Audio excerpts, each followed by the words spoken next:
This is Edie Beans with the Little House of Beans. Today on Cooking with Edie, we will be making copycat Starbucks egg bites. I know, who doesn't love Starbucks and their coffees and their egg bites and their croissants? Well, what's great about this recipe is we are trying it with two different Omnias. Let me explain.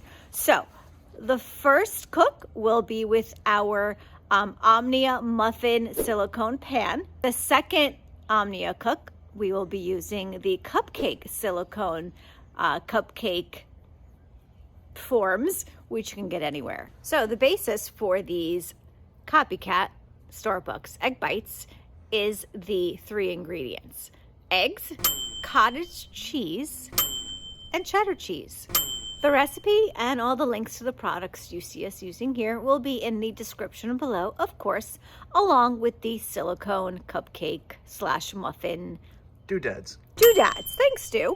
If you enjoy our cooking videos, share a little love, click that thumbs up button, click the notification bell, and please subscribe to the Little House of Beans. It is a brisk 45 degrees in Florida. I am ready to eat. Are you ready to cook? Let's do it.